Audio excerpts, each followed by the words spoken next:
constitutional propriety of the laws themselves, etc., what they amount to. But the fact is the protests started almost immediately. So they have been underway from end September. It is just that the Delhi media or the Indian mainstream media takes notes of protests or things when they happen closer to Delhi, and then the international media picks up. But the protests in Punjab started at the end of September. They were pretty extensive. Sorry, just stop you 1 second. I just want to make a note that this is all on background for our members. And if you want something on the record, you can contact our panelists after we're done. But I just want to say this is all on background for right now. Anyway, go ahead. Sure. Yeah. I mean, I usually just say what I'm saying in private and public. It's easier that way. So it saves us a lot of trouble. So September is when the protests had started. And September, pretty extensive in Punjab. And it was 2.5 months of protests in Punjab before the protesters moved to the outskirts of Delhi. And the real attention in terms of the media started when they'd reached the outskirts of Delhi in large numbers. But the protests were as extensive and widespread in Punjab for 2.5 months. The Punjabi media was reporting it. And there was some reportage in the Indian media, but at that time, all the efforts that we are seeing of the Indian government was to show that these were protesters trying to cut off the northern part of the country, Ladakh, where the troops were stationed fighting against China, from the rest of India by blocking rail traffic. I mean, so this was sort of a precursor to the kind of language that is being used about the protests now after. So when they moved to the outskirts of Delhi is when the real attention started on the protests. And that's also been now almost, I think it must be nearing 2 months or a little over that. The protests escalated purely simply because the government had 9 or 10 rounds of talks after the protesters reached the outskirts of Delhi. But the talks, there has been no real progress because the government has really not given way. They've realized that the protests have a lot of force behind them. The protesters from Punjab have been joined by protesters from Haryana and from Western UP. It's still true, and we must remember that these protests are largely drawn from one farming caste in North India, whether they are Sikh or Hindu. It's largely a Jat or Jat protest as of now, with some Gujars and some people from Rajasthan. And now it is beginning to get support from various other parts of India, but the bulk of protesters come from just this area and form the driving force behind the protests. As long as it was predominantly Sikh, the government tried to play various cards, which it has been doing over a period of time, that these are separatists, Sikh separatists, Khalistanis who are inspiring it. There was drama on Republic Day when there was a parade, a counter parade to the official Indian Republic Day parade, which celebrates the Constitution. The farmers marched through Delhi. It involved hundreds of thousands of farmers passing through Delhi. There is a contrast. We must remember this, that no private property was damaged. No citizen in Delhi who was not in uniform was hurt or harmed. There was that one incident at the Red Fort, which was highlighted, where they barged in. There were clashes with police, and the Nishan Sahib, which is a Sikh flag at every Gurdwara, was put up, but without removing the tricolor, despite all that has been said since then. But that was the sum total of what supposedly went wrong. The Red Fort, we must also remember, is not Capitol Hill. It is not India's Parliament building. It is a monument that is today being run by a private corporate called the Dalmias, basically. So in that sense, it does not even represent something that the government stands for in any real sense. It has symbolic value on that particular day. Since then, because of government propaganda, there was danger that the protests could dissipate or would begin to focus entirely on Sikhs. But something happened on the western side of UP. As the protests were coming to an end in that area, I think there was an attempt to disrupt Rakesh Tikait, one of the Jat leaders, Hindu Jat leaders. He's the son of Mahendra Singh Tikait, again a farm leader whose sort of involvement in these issues goes back to one or two generations to the 1980s. The Sikh history of farm protests, the Jats is much older, but I think we'll come back to that. Right now, there's a deadlock with the Supreme Court having stayed the implementation of these laws. And that is what the government has on the table for the protesters, that we will stay these laws for 18 months. This is the best offer. Post the events of 26 January, there have been no more talks, but the protests have actually gathered force in the meantime. This is the current situation. The government has tried to do many things, including cut off internet, have a mob attack the protesters with the abetment of the police, which is sort of a replay of what we'd seen in Delhi during the anti-CAA protests as well, where again, Hindu fundamentalist mobs, we've documented this, with the abetment of the police, actually attacked the protesters. And the legal system today is actually persecuting or prosecuting basically the people who were victims in that violence. So some of those things are being repeated right now. That's the current situation.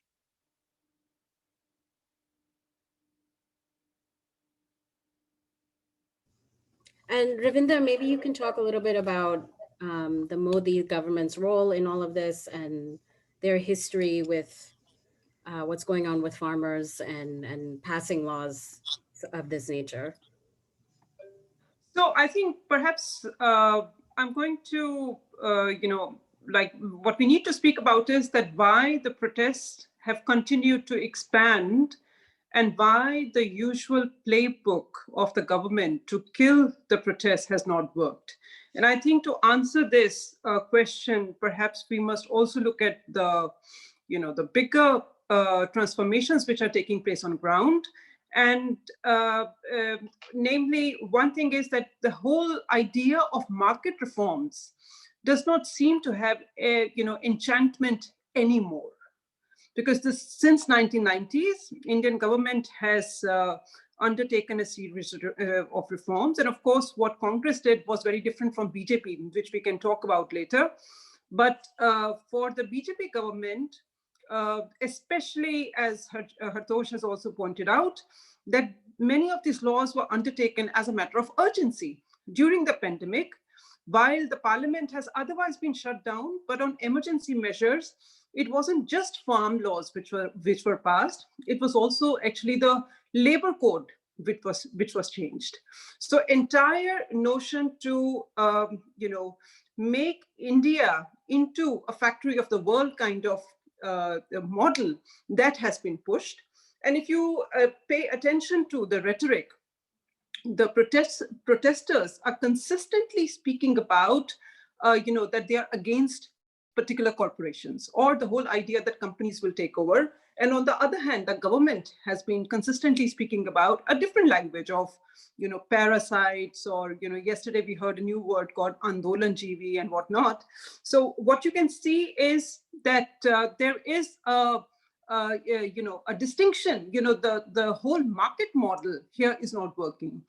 And why, India at this moment is, it has historic inequality on one hand, unemployment is very high, and the whole idea that wealth will eventually trickle down, that has actually not happened, which basically means that farmers, it is not just farmers with, who are landed peasantry who are part of this protest, but also landless peasants. They're also workers. It's actually the whole social base of this protest has become very large.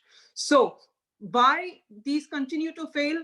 I think another reason we must remember is that it is almost like a kind of playbook, or if I might say, it is like a toolkit, the BJP's toolkit, which almost everyone seems to know that this is what will happen.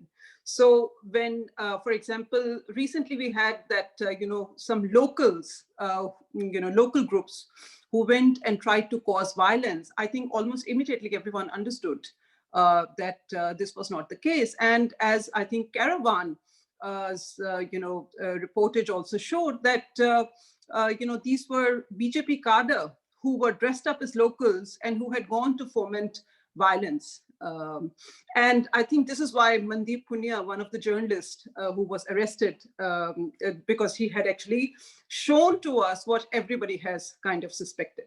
So I think in this sense, there are multiple reasons that I'm laying out to you for you. One, that the BJP playbook is known to everyone, and everyone is almost ready to counter that. On the other hand, what is allowing the disaffection which is on the ground, namely the fear of economic dispossession, that has found popular resonance across board. So therefore, one must remember that these are just not the landed peasantry, and and I might mention here that the constant rhetoric that these are rich farmers is so wrong, because 85% of farming community India is marginal and small farmers, and literally we are speaking about 1 to 2 acres of land, and the incomes, when you compare to the city, urban and rural incomes are so divergent that to think about these people as rich farmers is part of the propaganda. So, and I think this, the rising inequality and the resonance these protests have found among so many must be kept in mind. I'll just pick up there and sort of echo what Ravinder and Hartosh have given us and add. And if you can talk a little bit more about maybe being in New York, like what foreign reporters like us should be covering, and kind of maybe what we can focus on in terms of what the farmers are going through and what this all means for us. Sure. Yeah, I'm happy to speak to that. I would say, there is a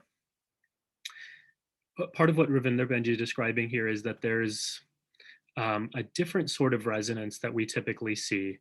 The toolkit, which has been so effective even in recent years around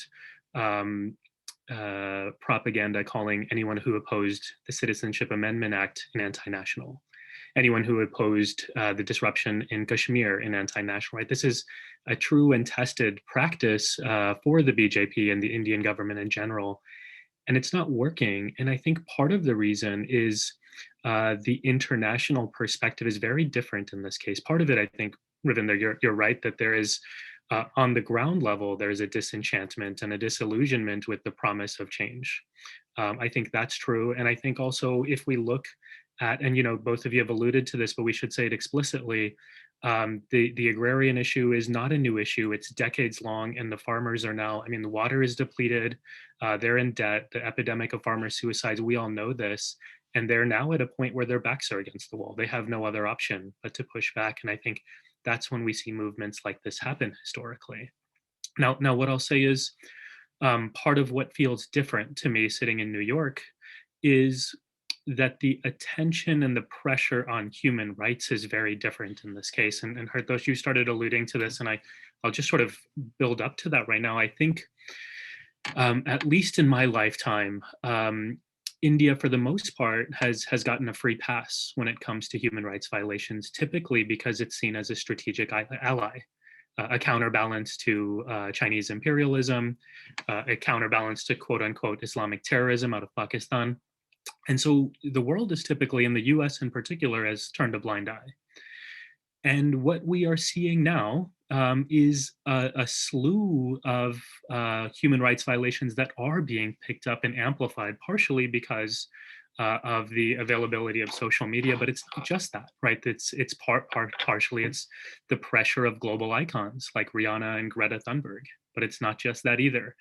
It's a collection of different issues that are coming up and putting enough pressure that we are seeing across the US, across North America, within Europe, and all over, political leaders of different ranks are making statements, and that's different. I want to speak to a few things that are coming up as key points of resonance in Western media.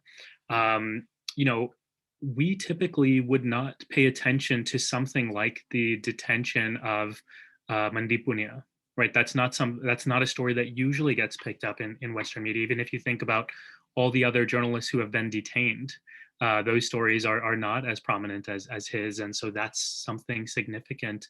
The same is true for the detention and sexual assault of Dalit woman labor activist Nodeep Kaur, who is still in detention and has been denied bail for a third time.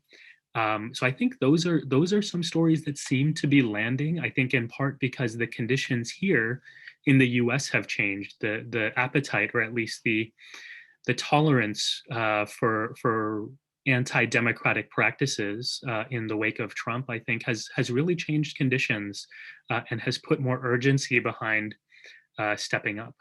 The other thing I would say is what's really seems to be resonating within Western media and Western circles is the quelling of free speech. And that's press censorship, as we've discussed, internet shutdowns, as we've discussed, and also the anti-national propaganda. I think what we are seeing is a shift in consciousness, but at the same time, not necessarily a shift in media coverage. And let me tell you what I mean by that. From what I am seeing, a lot of media coverage in the West is still relying on popular framing from the Indian nationalist side to shape the nature of the interaction, to really describe what's going on. And there's a really interesting article that just came out in a site called Baz News, which refers to the ways in which headlines have been written around the world, particularly in the US, from major outlets that buy into the Indian nationalist framing of the issues. And so I think what we ought to be careful of as journalists, as we're entering into these conversations, is to really take the lessons we've learned from the Trump era and to think about these ideas of false equivalence or platforming or inappropriate platforming, perhaps, is a better way to say it. But I think those are the kinds of things that are both relevant for us to be considering and also resonant in terms of what our audiences might be wanting. And speaking of that perspective on American media, Hartosh and Ravinder, since you're outside of the States and you're obviously consuming a lot of different media, what do you think? I mean, most of us work for American outlets or Canadian outlets. If you can maybe talk a little bit about how the story is being framed from your perspective and what you would maybe like to see get covered or like to see get talked about a little bit more because it's part of the bigger story. The 2-3 things that I want to end, I think even in what we've spoken so far, we haven't touched upon them, that there is a history of Indian agriculture to these protests. They haven't come out of anywhere. The second is the laws themselves. What do they mean? Why is it a problem? Because there is a narrative in the Western media which tends to look at everything from the lens of whether it is a step in the right direction in terms of opening up the markets, liberalization, etc. The problem with the laws are actually also to do with the specifics of the laws, and I'll come to that. It's not simply a question of whether you oppose opening up the markets or not opening up the markets. It's far more complicated than that. But just the history of the protests, because that is something that even in India is not well understood. The protests are at the moment basically still rooted in 2 of the northern states, Punjab, Haryana, and Western UP, a small part of that. Together, these states, the land area that we are talking about is less than 2 to 3% of India's land area. So is the population less than 2 to 3%. For that very reason, we must understand that at the moment, this is not a political challenge to the Narendra Modi government. It is not threatening his hold over the country or the Hindu nationalist framework under which he's operating. We must understand that. And we must not make the mistake. Part of the reason he can prolong this negotiation and go on is because his political base is intact. It so far has not been challenged or threatened by what is going on. So why is this 2% of the population up in arms? This 2% of the population actually produces almost 50% of India's surplus food grain. We are talking of purely just wheat and paddy. Paddy is rice, the crop. And this is a particular reason for why this has happened, good historical reason. When the British expanded to the Punjab, that was in the 1850s, they, for the first time, opened up new canals. Punjab has 5 rivers. Those canals opened up vast areas in parts of Punjab which are now in Pakistan. These areas became the first sort of commercially, the commercial production of food grains in India dates back from this region to the 1880s, 1890s. And the first farm protests, fed by the same peasantry, first began in 1907 when the British challenged ownership laws in this area. It was the same peasantry, I'm not sure what background I can presume, but one of the most famous figures in the Indian independence movement, Bhagat Singh's uncle, was the driving force behind these protests. And they lasted for a year and a half. So people who are worrying about how long can these protests last, in Punjab, there have been a series of agrarian protests starting from 1907, 1930, 1920, 1935. Later, most of these protests have had the legs to sustain themselves for a period well over a year, year and a half, 2 years. So the 3, 4, 5, 6 months of these protests are not enough to tire the farmers out or to ensure that the protests would die away just because Modi will wait them out. The reason this area is seeing this surplus of agriculture is simply because, unlike the rest of the Indo-Gangetic plain, this is an area where the farmers till the land themselves, own the land themselves. This is not tenancy farming. So these farmers were quick to adopt new technologies, new methods, and this area has been producing for the market for the last 100, 120 years. When post-independence, India became a grain deficit region. This was the area that the country turned to and invested in to produce its surplus of food grains. For that very reason, the government's machinery of procuring grains is most established in these 2 states. The new laws through the back door, and this is not evident to most people when they, is proposing to decommission this machinery by setting up a parallel structure of private procurement of grain, backing the large corporates. The laws do not even allow legal recourse in terms of disputes with private players. So the people who stand most to lose are farmers from these 2 areas. And this decommissioning is what they are opposed to.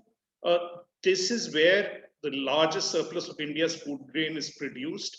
It has given the farmers some security. And since the question of suicides often come up, in Punjab itself, 80% of the farm suicides happen outside the region where paddy is grown.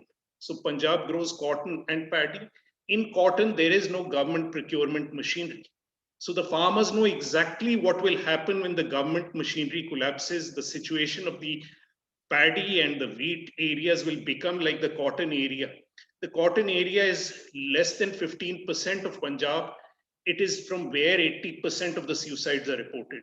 So clearly the absence of a government procurement machinery is something they've witnessed, what it does to farmers, what it exposes them to, the pressures. These are available firsthand to farmers there. This is roughly what is driving the protest. This is the situation right now. In this context, it is necessary to understand this background.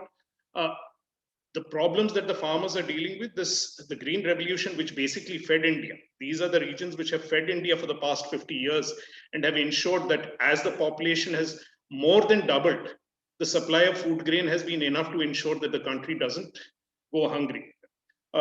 Post-independence, led by the Americans, many of the Western democracies had used food aid to actually exert pressure on India's foreign policy. It was in response to this that these areas were turned into sort of granaries of India. This area never produced paddy because it doesn't have the rainfall. The production of paddy has seeped away groundwater. It has damaged the soil. That is again something that private players entering Punjab will not be able to sort out. This area actually now requires greater government intervention to sort out the problems it is facing. So many of the reasons why the farmers are out there have to do with the very intervention of the Indian state that is now trying to remove itself from this place. So you are actually now seeing a protest which has very strong legs, strong support, and the ability to sustain itself for a long time, and a government which is in no political danger, led by a man who has enormous ego, because if he were to concede on these laws, again, he will not lose anything politically, but he has defined himself as somebody who cannot be seen as losing face. So we are in a deadlocked situation at the moment. There doesn't seem to be any immediate easy way out of this. Thanks. And Ravinder, you had Yes, perhaps I think I just want to point to two things, that when people speak about market reforms, I think it is understood very differently in India than in many other parts of the world. Because for example, I'm sitting in Denmark. This is a market economy too, but it has a very, very strong distribution aspect to it, which makes it, altogether different model. And similarly, even a country like the Mecca of capitalism, namely USA, where you are, even that has a social security program. Now, in India, market reforms have taken a very, very different kind of turn. And in surprising ways, it somehow has melded into some sort of old conservative approach to economy, namely where you just wash your hands off the difficult situations, like poverty, or what do you do with the underclass, of the nation.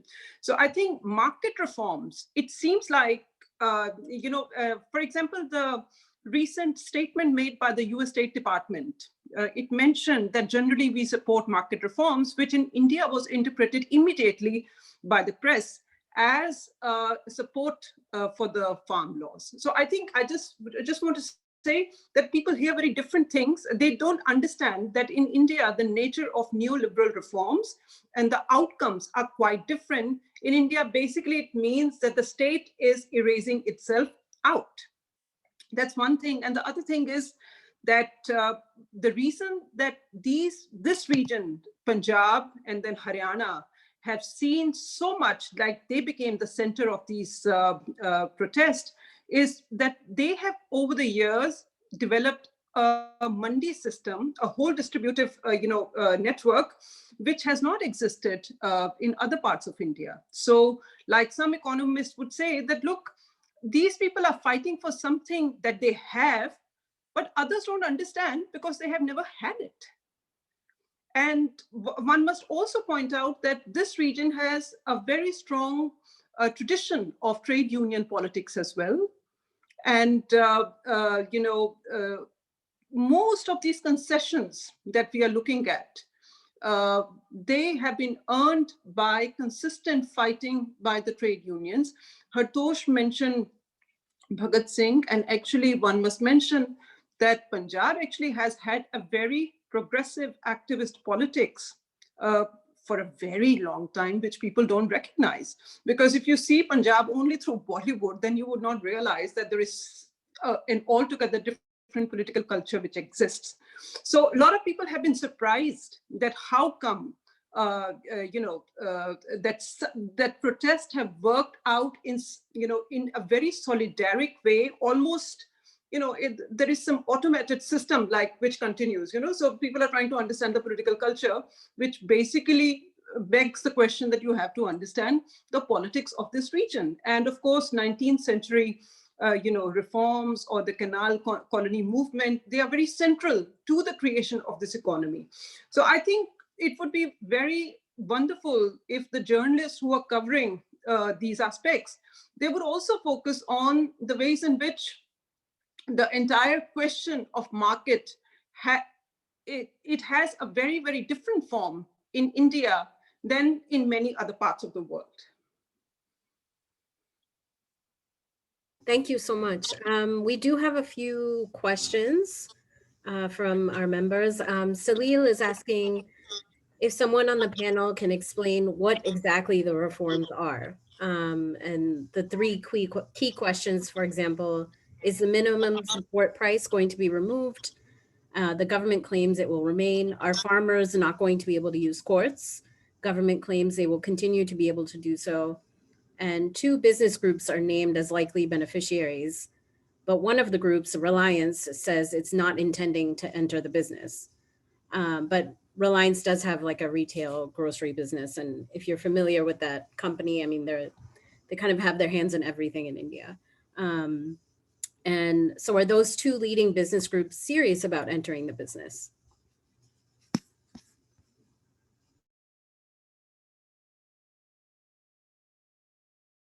And I think maybe Anyone should I just? Yeah.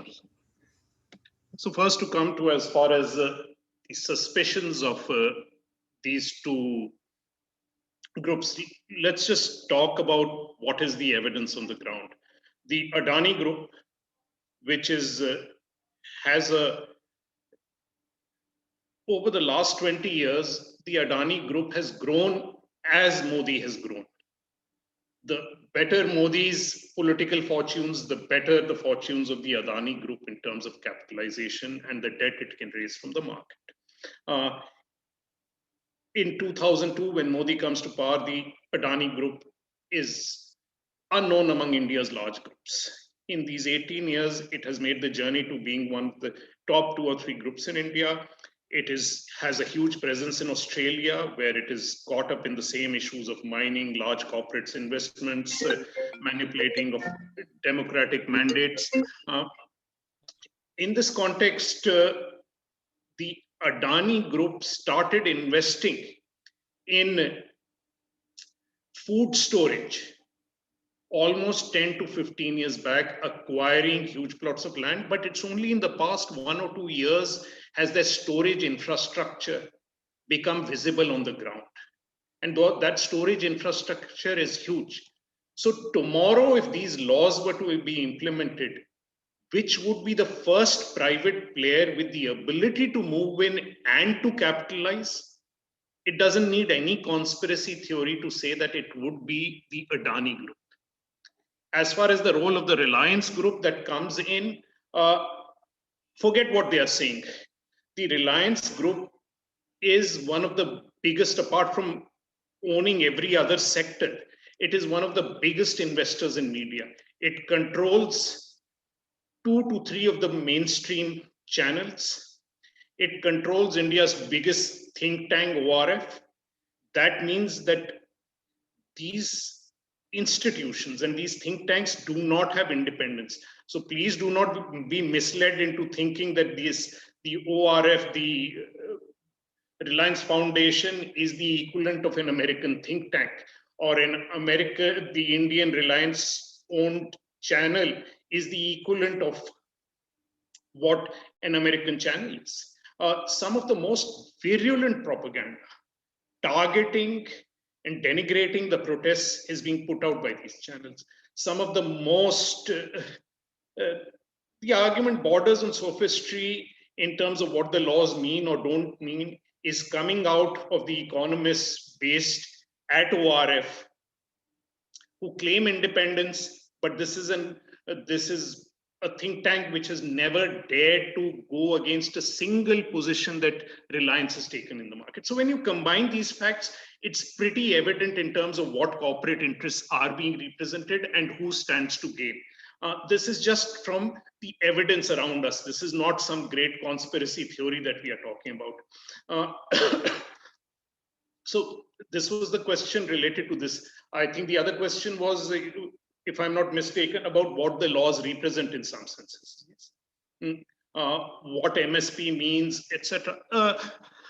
Again, I'm sorry, I have to go back when, as I said, the Green Revolution started in the 60s. This area did not produce paddy. It was literally addicted to paddy by the government ensuring procurement of a crop that was never grown in Punjab. A machinery was set up, a system was set up, a crop cycle was introduced that gave better returns through government investment than any other alternative. It also provided a security system, a safety net, which did not exist for any other crop. And that system was set up through the minimum support price. What the government does is across the country, it announces minimum support prices for 18 or 20 crops in India. The only 2 crops, or maybe 2.5, but that doesn't matter, 2 crops in which the government actually goes and buys is wheat and paddy. These are the only 2 crops for which the MSP has real meaning, because the announcement of a minimum support price does not mean anything. There is no legal ramification to the MSP. Traders can buy at much below MSP without suffering any consequences.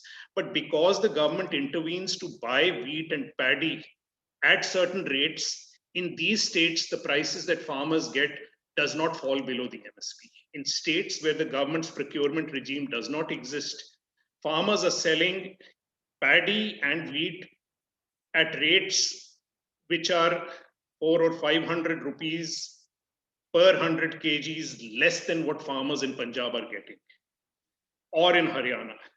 This does not mean that these farmers are profiting inappropriately, because through the 50 years of the MSP, in the bulk of the years, I can't be sure of the figures, but I'd say at least in 90% of the years, the MSP at which the farmers sell, and they cannot sell directly to any outside market, there's been no free market, is actually been well below international prices of these food grains.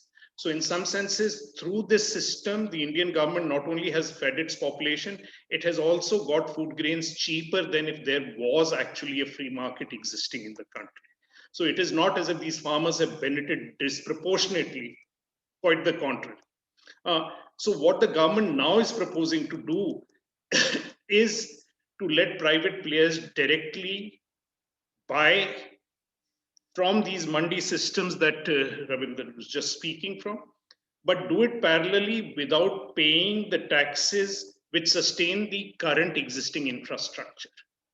If some farmers, as farmers fear, over a period of 2 to 3 years, move away from the government system, because private players, as they have in a few other states, offer better prices in the first 2 or 3 years, farmers will tend to move out. The existing infrastructure crumbles. The private players become monopolies in the states, and then have the ability not only to dictate prices, but also to decide what farmers can grow or not grow. The contracts between farmers and the corporates, as I said, already the law has said that if there are disputes in these contracts, you cannot go to court to appeal on these issues. So even the courts have been closed off to the farmers.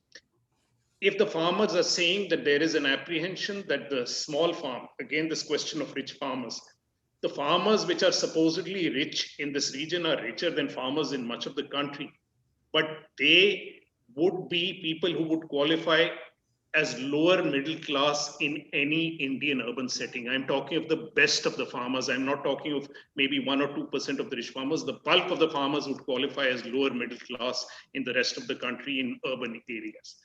So this is the context in which the protests is happening. Sorry, we had a question from a member about that, Marianne. She's wondering if, speaking of like this, they are rich farmers compared to other farmers, but obviously not compared to the general population. But for other farmers outside of that region, especially in Kerala, like, does this affect them as well? Sorry, what was she asking? Where like paddy is the main crop in Kerala. I mean, are other states' crops also going to be affected by this, do you think? Look, the question is not whether it is the main crop or not. The question is whether the state produces a surplus. So you can have a state with a large production of paddy, which may be consumed by the farmers themselves. So the market itself or the selling of paddy does not come into it. What has happened in this period of 50 to 60 or 70 years that Punjab and Haryana have supplied the country's paddy restrictions, other states have finally started developing their agriculture, and procurement centers are being put in some of these places, which is why you are also seeing incipient protests in some of these states, which have not become as large as Punjab or Haryana, but the realization that this could impact other states as well is there. but it is at nowhere near the level that it is happening here. So the procurement centers have moved in. They moved in very slowly. And now the fear is that this is no longer going to happen. It will be through private players that the bulk of purchases happen. I think the Americans have themselves seen this process happen of as large corporates entered the agriculture sector. The breakdown of family farms or small farms into large structures and an immigration from rural or farmland to the cities. But in India, that is not a real possibility. India has not set up an economy, even in the dream of the free market years, that you would displace these farmers and send them to the cities. Over 40 to 50% of India's population is dependent on agriculture. If you were to change it into corporate agriculture, there is no job, there is no economy that will be able to pick up this slack. More to the point, through this whole pandemic, over the last 6 to 8 months, when the Indian economy collapsed in some virtual senses, the only reason the country was able to sustain itself was because agriculture took up the whole surplus of people fleeing the cities, going back to the villages, living with families and surviving. So in a real sense, the government wants to displace farmers, send them to cities, to jobs that don't exist, into conditions which are far worse than they experience. But the truth of the matter is, when the country was actually in a crisis, it happened the other way around. There was an exodus from the cities, and it was this farmer agriculture sector which actually soaked up this huge surplus and kept them alive through this period. Thank you. I want to move away from the specifics of the laws just for 1 minute, because I think some people will write a different angle to that story. So Samir has a good question, and I think Simran, this might be perfect for you to answer from your perspective.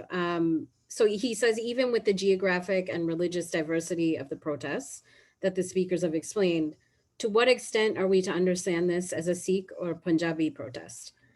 And because he's wondering if there's a sense that people, especially in the diaspora, and from what Ravinder was saying, also like this Bollywood understanding of Punjab and the culture, we don't share these identities and don't see themselves as having a stake in this. Of course, that doesn't mean they shouldn't be supported or that they're unimportant, but he's wondering how much that factors into it, especially when Punjabi and other North Indian cultures have been so dominant in the diasporic narratives of the Desi identity. Yeah, it's a great question. And I would take this in the classic professorial way of responding and saying yes to both. It is a Punjabi Sikh protest in its origins, in its impulse, as we've sort of just been describing where it comes from and why and how it really ties to understand it. You really have to understand both the history of Punjab and the politics of Punjab. And so yes, it is a Punjabi Sikh movement, and also it is more than a Punjabi Sikh movement. And I think that's where these narratives get complex. And that's where it becomes our job to be able to show the nuances of the complexity of the movement. Because what ends up happening otherwise is that most people want to say yes or no. Either it is a Punjabi Sikh movement and we have nothing to do with it. There is a potential for, separatist or anti-nationalist sentiment. There is all this history of violence in Punjab over the past few decades. Like, we don't want to touch that. And then the narrative gets turned. It gets prejudiced, and so that's very dangerous. And the other danger is to remove the historical and the contextual background of what's actually driving this movement, right? If we are to say this is an everyone movement, in an Andolan movement, right? This is for everyone, no matter where you come from. I mean, it is, and it has become that. It is inclusive in that sense, but there's more to it than that. And so I think the careful balance we have to strike is to recognize those two things at the same time. Now, what I'll say here also is, I saw this comment from Amritpal, which I think is really important, to recognize the ties that people have to their land, because this gets into the question of diaspora. On the ground, we've been describing it in the diaspora. It's a very similar sort of dynamic that we're seeing, where we are seeing people of mixed backgrounds from South Asia coming forward, not just Punjab, not just India, right? Not just northern South Asia. It's all over that are coming into this. But at the same time, a majority of the efforts are being led by the Punjabi Sikh diaspora, right? And part of that speaks to the sort of narrative dominance that you referred to, Samir, that Punjabis and Sikhs, North Indians typically are seen as the sort of primary form of Indian, right? For better or for worse, and probably for worse, I think. But at the same time, the reality is, as I've been involved in a lot of these conversations and organizing, a lot of it is being driven, especially here in North America, by the Punjabi Sikh community. And I'll say a few things there. Over the past 2 months, and this might be relevant for those interested in reporting on diasporic elements, there have been solidarity protests in at least 16 different states in the US and Washington, DC. Thousands have been involved in getting their Congress members involved. Congressman John Garamendi, Jim Costa, Sheila Jackson from Texas, Robert Menendez, Judy Chu, they've all sent letters to Indian Ambassador Taranjit Sandhu, which is a significant step. And other members of Congress have reached out to the former Secretary of State, Mike Pompeo. Some have spoken on the House floor about this issue, and we've seen even more coming out of Canada, where we have Punjabi Sikhs and more South Asian representation at the federal level. And so all of this, I think, is to say that there is a complicated answer to that question, which is, yes, it's driven by and initiated by Punjabi Sikhs, but it is very intentionally seen as an intersectional movement, right? This is not about Punjabi Sikhs. This is about Indian farmers. And then it becomes about issues of equality. Then it becomes issues around Hindutva. And then it becomes an issue about human rights. And I think this is the last point I just want to raise quickly. For a community that has been traumatized now twice significantly by communalist violence, right? First in 1947 with partition, and again in 1984. I think there is in the Sikh psyche, the Punjabi psyche, there is a clear understanding of what could happen if things go in the wrong direction. And I think that is where I'm seeing the urgency around the activism, both in the homeland and in the diaspora. Thanks so much. And, speaking of human rights, because I think that's how a lot of us will end up framing these stories that we do. In foreign outlets, it often gets framed as that. And this may be a good question for Ravinder. And it comes from Prerna, who is our SAJA advisor, in case anyone recognizes her name. So is this also a question of access to food? How do these laws impact consumption and future prices for consumers in India and as well as throughout the world? Where, obviously India is a producer as well. And the public distribution system still feeds a huge marginalized population. And it seems to mirror what happened in healthcare and education, which privatized and not reformed current systems, leading to this increased out-of-pocket costs and decline of public systems that worked in favor of the poor and the middle class. And we obviously see that being mirrored in the States as well. Our healthcare system is complicated, to say the least. But we see this happening with distance learning during the pandemic. Our education system the public education system has sort of failed the poor in terms of that, because they don't have internet access or reliable internet access. So this is something that we could mirror in our stories as well. But if Ravinder, can you answer that question, please? Yes, I think what I would say is that we have to remember that who precisely is the political constituency of Mr. Modi or BJP. So I would say there are two constituencies. One is that everyone knows, which is Hindutva, which is the core vote bank, the core base of BJP. And the other, which was added in the recent years, is the economic right. People who believe in free markets, but they still value human rights and, like liberal rights. Now, these two things have combined, which brought Mr. Modi to power, and which is what you can see that there is this whole urban constituency. This is coming to the food prices and inflation, which is a very important matter for the government to maintain all the time. That, what do you do between urban and rural backgrounds, right? Now, a lot of people think that in order to have high output or high growth, you need huge input as well. But as we have seen, that industrial capitalism or industrial farming can produce a lot of food, but it can also dispossess and have leave people out of employment, or have less distribution. And this is actually the American story also, where more and more small and marginalized farmers, marginal farmers, they continued to opt out. And in order to make, agriculture like output efficient, they would continue expanding and they would be bigger players. So which means that food production or high output, high growth continues taking place, but there are fewer actors involved. There are bigger players who come into being, right? So I think this is where I want to point out that Mr. Modi is working for that particular constituency, that alliance, which for many people, I think it took a very long while to understand that how come, Hindutva, which is often seen as, very, tradition, or like, something to do with the past, right? And then all of a sudden you have this very posh kind of think tank kind of thing where people go to World Economic Forum in Davos and they speak the policy language. When do these two things combine? So this is what we are seeing over here, that these two hardcore constituencies are, running the show. And surprisingly, more you witness, what farmers, and laborers on the ground are saying, it's mind-boggling. They fully understand this. They are literally saying, but look, we will be dispossessed.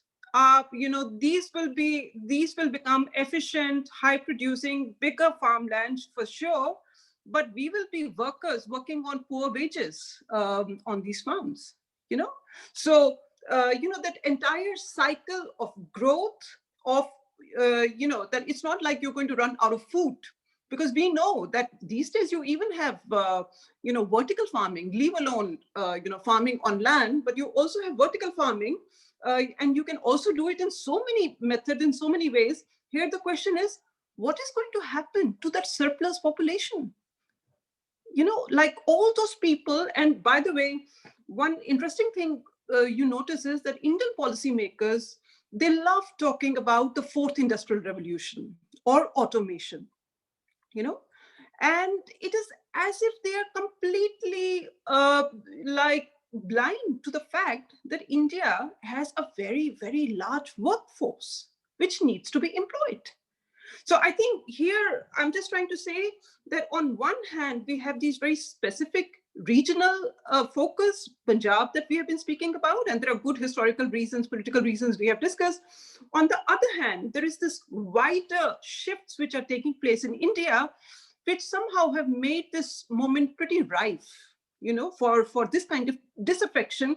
What has surprised me as somebody who does contemporary Indian history is, wow, that it has been so long, as Hartosh has also mentioned. The first actually protest started erupting in Punjab already in summertime, in June.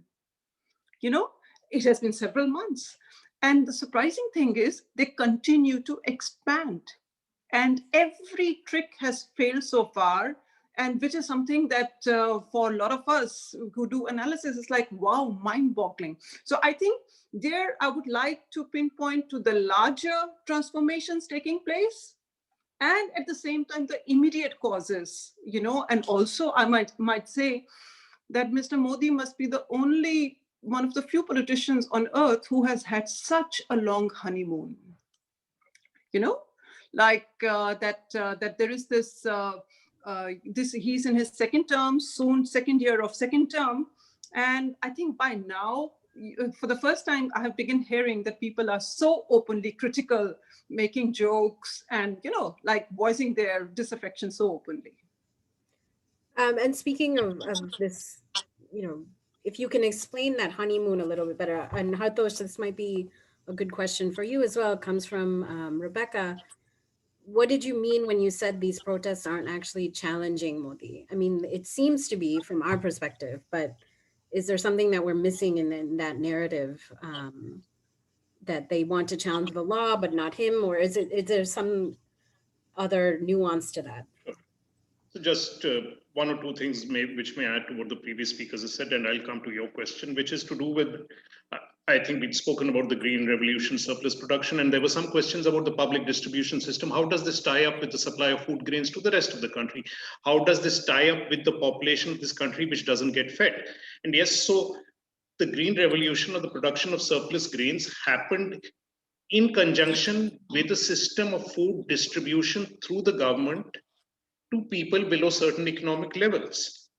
And this is the system that actually still feeds a large part of the country. What India has managed is barely to keep pace with its population. Per capita grain availability in India is still the same as it was in the late 60s. In 60 years, we have not been able to provide more grain to people. This is happening at the same time as a huge amount of surplus food grain procured from these very farmers is going waste in government storage. Look at the contradiction here. This food is going waste. The farmers are getting blamed that they are actually producing too much. The government doesn't need it. People are not getting more food grains.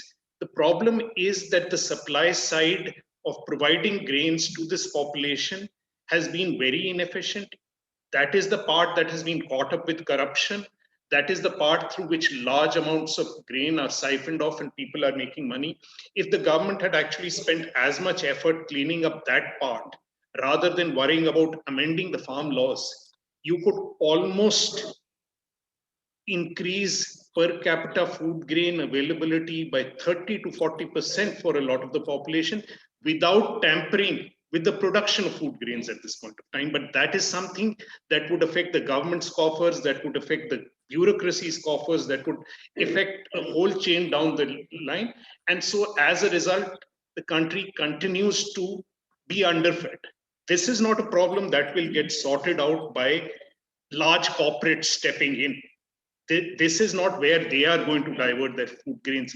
So this system very much is necessary, because without this, availability of food grain will not be possible for the rest of the population. So now, but this is the linkage that unfortunately people in the rest of the country have not understood when they talk about farmers' protests. And which is why I say the challenge to Mr. Modi still is not very strong politically from these laws, because his core base is largely the Indo-Gangetic Plain, Gujarat and Maharashtra. He is unaffected in these areas. This second term, the first term saw all these tendencies, but the second term is a magnification of every aspect of Hindu nationalism. We've seen changes in Kashmir, we've seen a massive Ram temple, we've seen new citizenship laws.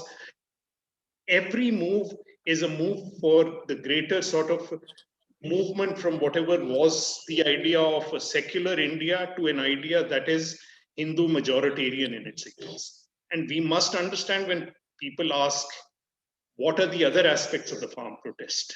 That part of the reason that there is such a strong opposition from Punjab is also tied to these cultural issues.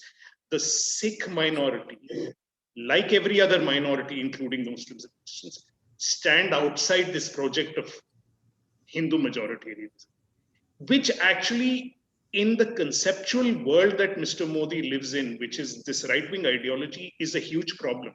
Because as long as Muslims and Christians stand outside, this is actually what this ideology was designed on, that faiths from outside India are faiths who can exist in India only as second-class citizens. But the Sikhs were always supposed to be on the side of Hindu nationalism.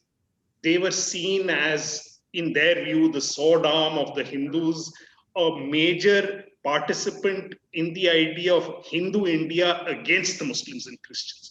So the very visible Sikh presence in these protests challenges Mr. Modi's Hindu narrative in an ideological sense completely, which is why this attempt to tarnish it with separatism. It is a dangerous game, as Simran said, because for the first time, Sikh separatism was most strongly opposed by the Sikhs themselves. There is no thrust for Sikh separatism among the Sikhs themselves ever. Yet the very people who were the country's strongest opposition to Sikh separatism are today being branded by the label. The left movement, which is today controlling the farm protests, there is a huge Sikh ethos, but the leadership is drawn from the left, were the strongest opponents to the militant movement in Punjab. They actually took up guns against the movement. Whatever the effectiveness of this opposition, they come from actually a stream that opposed every attempt to segregate or separate India. These are the people today being labeled with the sense of separatism. But in the rest of the country, I want to have Simran weigh in on that as well. You know, do you see it the same way, and how does that translate to the diaspora as well? I would say Hartosh has a better sense of what's happening on the ground, and the relationships there. I think in the diaspora, I would say from what I'm seeing, it's a bit more messy than that, in the sense that there are, let me say it this way, in the diaspora, there's less to lose, so it's easier to be critical. And so what I have seen is that the diaspora has been more critical, has been more openly critical, but has been drawing from the trauma of those experiences that I was describing before. So it is really interesting that, you know, what Hartosh is saying here is that in this particular movement on the ground, while the government has attempted to paint these farmers as separatists, the farmers themselves have not embraced that idea. And they've sort of, in a way, taken the approach of saying, no, we are engaged in these protests because we care about India, not because we want to break from India. And that is a very different type of engagement that you've seen from the left historically in India, across different communities and across different geographies within India. And so I think there is something really interesting about what Hartosh is identifying here, in terms of another reason, in addition to what Ravinder mentioned before, another reason why these propaganda tactics are falling flat. Thank you so much. I do want to leave extra time for this last question. It's a lot of people have been asking about, you know, these protests have been going on since last summer, as you were saying, and obviously it's just now picking up speed in the West in terms of media coverage. Or I mean, it was before, to be honest, Reed. And we don't want to forget all the journalists who were covering it for months before then. But we have a lot of questions about the future of this. What happens to Punjabi farmers? What happens to the women who are involved in these protests? Are things going to change for them? Is it too early to talk about this, even though it's been several months? And you know, is there a chance that these laws are going to be phased in over a decade or more? Sorry, ignore that. And are they, you know, is there a chance that this is more of a long-term solution rather than something that happens overnight? And if I could hear from each of you, that would be great.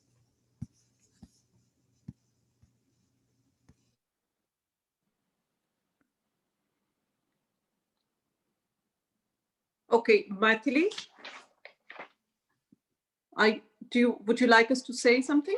Yeah, if you can talk about the future of what happens to these farmers, and we have a lot of questions about that, and the women involved, and you know, are these laws going to be, like, I guess, implemented over a long period of time? Is that a feasible solution to this? I think, first of all, we must remember that movements have a life of their own. They may begin from somewhere and they may end somewhere, and they keep on evolving along the way. And we can already see that that there is this center from where it originated, but it has continued to spread and it has continued to make more and more alliances, and actually unlikely alliances. We have often overlooked there is actually a strong effort to build cross-caste alliances also among the landless laborers. I think a lot of people had in the beginning dismissed these protests because they made the classic, Marxist analysis that there is no class interest, common class interest between the landless and the landed, so this is going to fail. And what we saw was the opposite thing happening, that solidarity was not the prerequisite to start this protest, but it did become an opportunity to build new solidarities. And that's pretty important. The similar thing which is happening is that, of course, Punjabi and Sikh traditions and political culture is very much at the forefront and is anchoring this protest. But equally so, it has moved forward to build bridges, with Hindu Jats, for example. Rakesh Tiket is a good example. And if you look at all the footage which has emerged, many people are saying that, look, we are tired of this Hindu-Muslim kind of conflict, that we would like to speak about the farmers' interests. And some people are openly regretting that they actually fell for it, because some of the regions we are speaking about in Western Uttar Pradesh, Muzaffarnagar, for example, this is the region where in 2013, anti-Muslim violence took place. And some of the leaders were, whether reluctantly or openly, involved, but there is an active effort to go away from that rhetoric. And people are speaking about secular values, they're speaking about equitable distribution. What I'm trying to say is that there is a very different kind of language which is emerging from this protest. So Hartosh is absolutely right that Mr. Modi is under no threat, politically speaking, and by politically we mean that until 2024, he's absolutely secure because he has 303 seats in the parliament, right? And then there is this core constituency which exists. I must also mention that there is this economic liberal right which exists. People who are only disaffected because growth rates have fallen. The moment growth rates pick up, then everything will be fine. This is where I think someone else asked the question about factory of the world model. Why growth, or why many of these laws have been passed in the dark of the pandemic, is to, first of all, go high up on the ease of business index, for example, and at the same time, if possible, to produce high growth, because this will keep the other part of the constituency very happy, right?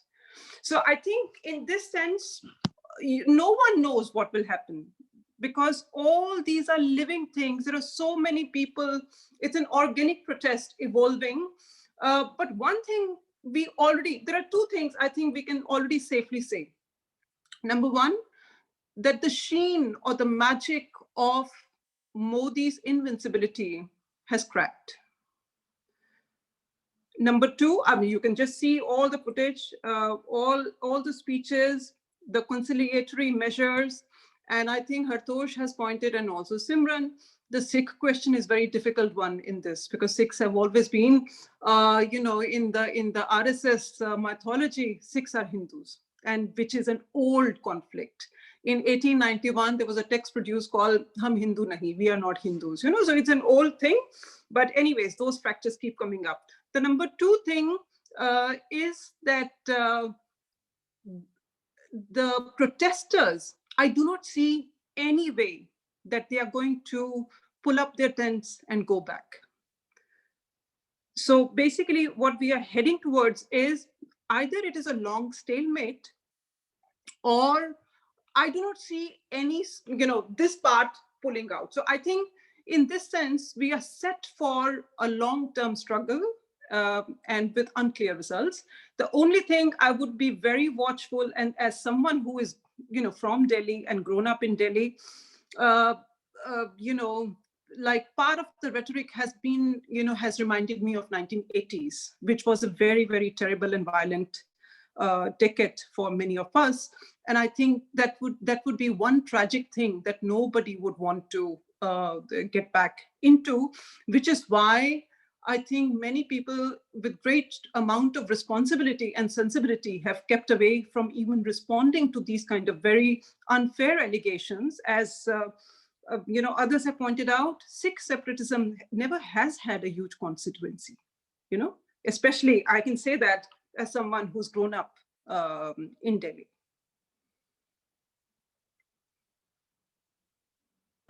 Hartosh, maybe you can talk a little bit about your perspective on the future of these protests, being there and being on the ground, and especially for journalists covering it. What happens now? I mean, people have been arrested, Caravan has been censored. What happens going forward? Because obviously we need you to keep telling the story. So, I mean, clearly, we've had Modi clamping down on the media ever since he came to power in 2014. But that was the first term. Let's say those controls were more through ownership, through financial pressures. In the last year and a half in Modi's second term, which is tied up with the rise of Hindu nationalism, the clampdown has been much more severe. What was happening in Kashmir, which is more or less now colonized by India rather than as an organic territory of India, is being brought to the center. We've had in the past year and a half, a journalist attacked by Hindu nationalist mobs, beaten up by the police. And right now, in the course of this, one of our contributors arrested by the police for reporting on the protest and exposing how the ruling government was attempting to subvert it. We've had a Twitter handle taken down. We've had cases filed against our owners and editors. There was a Supreme Court hearing today. Arrests have been held off for 2 weeks, but the cases have been filed under sedition for what the government claims is a difference in how they see what happened on the ground as we reported it. This is a clear attempt. The one thing that is happening outside the larger political framework is that for the first time, Narendra Modi is losing control of the narrative, both outside the country and within the country. And he's coming down hard on whoever challenges the narrative. He wants one story coming out. It's not happening. That's also the larger story of these protests, that Mr. Modi is not in control of the narrative. That hurts him greatly. He's not used to it at all. So short term, politically, there are two things that are happening. We must understand these protests, that it is not as if the leadership of these protests is in a position to negotiate a settlement and take it back to the people who've come here. These are people who've stepped forward from the protesters. They are not leading in the sense that they can make them accept a compromise. The people have come with certain expectations. They are unlikely to go back with anything short of that. In that, Modi is going to deal with the two protesters, the Sikh protesters from Punjab, differently. They've, from 2000 onwards, been opposed to Modi's electoral politics. Modi's government, BJP, has made no inroads in Punjab, and the Hindu Jat protesters, even though these are allied castes with very similar occupations, because the religious difference means that the Hindu Jat opposition has him worried for the simple reason that it extends to the state of Uttar Pradesh, which is India's largest state. It's going to elections the next year. It's a state where there are 4 parties in the fray, and a difference of 1 to 2% can mean a change in government. The Jats of Western UP moving away from Narendra Modi are the one real political challenge. To lose UP is to start worrying about your control over the rest of the country. So this 1 or 2% of the vote affects the fortunes of a state which is the largest state in the country. So I think you will see Mr. Modi trying to break up this protest into 2 parts and try and placate the Hindu Jats with measures that, while may not be acceptable to the farm union leaders from Punjab, may settle the protest. That is going to be his strategy. Whether that works or not depends on the cohesion between the leadership of the Hindu Jats and the Sikh Jats. Going forward, as to the future of these farm laws, look, one must understand what is happening with agriculture in India. It already is, when people talk of opening up agriculture, in the West, when you open things up, there is no crop insurance, there is no credit supply to farmers. The subsidy that farmers in India receive is far lower than the subsidy in any Western free market democracy.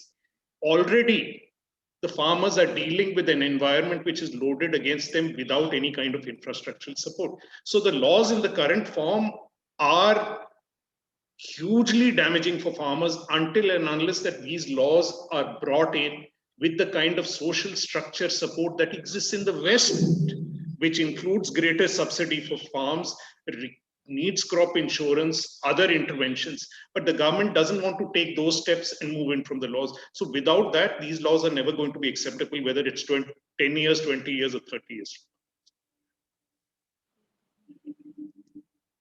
Thank you so much. And Simran, if you can close us out, because we're running a little bit low on time. We've obviously seen these protests for the past year about just basic human rights all over the world, right? That's what these farmers' protests are about. They want the basic right to live and feed themselves and be able to do their jobs and have their life. And we've seen that in the States too with Black Lives Matter.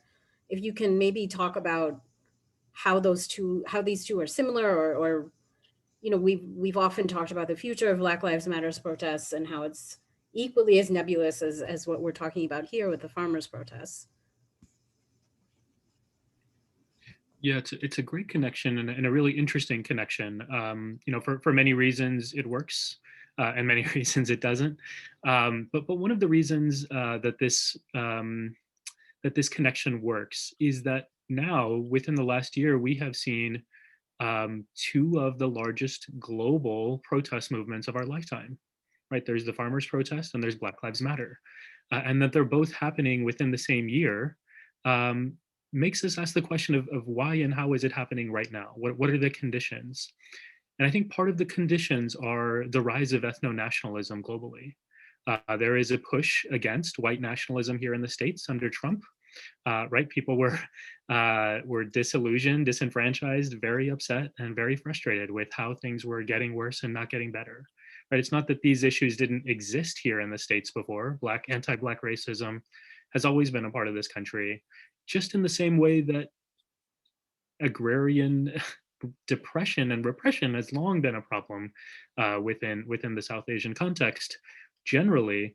But I think part of the conditions are a real desire to push back against right-wing ideologies, and this feeling of a collective feeling of marginalization that spans across identity communities that says, hey, you know what? This is not getting better for us. It's not getting better for you. The only way out of this mess is if we come together. And I think that's what we're starting to see. It's part of what Ravinder was pointing us to when she said, you know, this anti-nationalist propaganda, the toolkit, it's not working this time, and it's because things have changed. So I think that's one big thing for us to note. I think the second is, and this is a story, I think, the role of tech within all of this, right? Like I think it's cliche to say at this point, social media is an important tool for organizing, but there are really interesting conversations within how tech is playing a role. You know, every evening now I'm on Clubhouse listening to organizers from around the country talk about what their plans are, what the issues are, educating people or creating advocacy moves. You know, where there was a big push against Facebook. That's a tech story. The relationship between Zuckerberg and Modi, that's a tech story. WhatsApp, you know, that's been huge in the South Asian diaspora.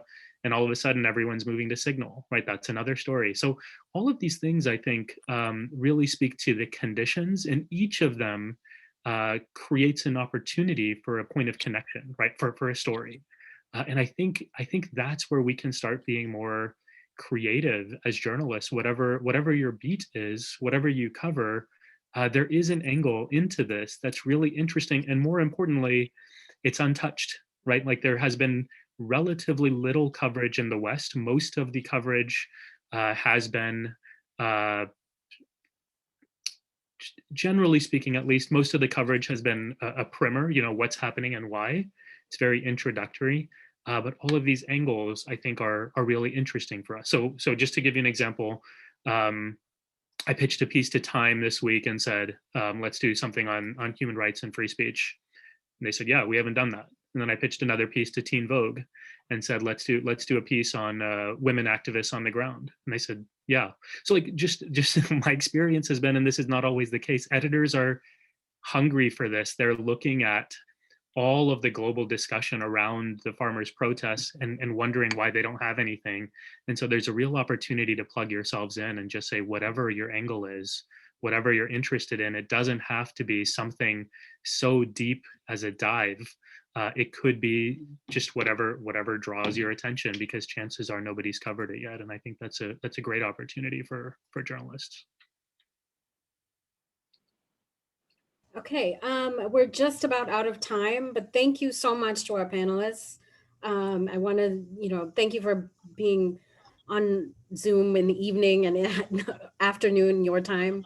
And thank you to Simran in New York. And, I hope that this was helpful for everybody, all our members, in order to hopefully write more nuanced, more stories about the farmers' protests that are beyond just the basics. And, we want South Asians telling this South Asian story to the world. So hopefully this was helpful for everyone. I will send out a list of links and resources to everyone who attended and who registered for the event as well. And I'll put the panelists' Twitter handles in the chat. And if they are okay with it, if they could share their emails or contact information with everyone in the chat, that would be wonderful. But thank you for attending, and have a great rest of the day. And also, if you do write about these farmers' protests, please send me the links once they're published, and I'll share it in the weekly newsletter as well. Thanks, everyone.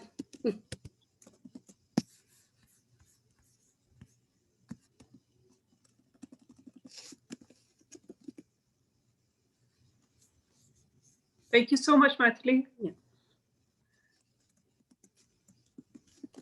And there we go. Thanks again. And Hartosh, great seeing you. Yeah.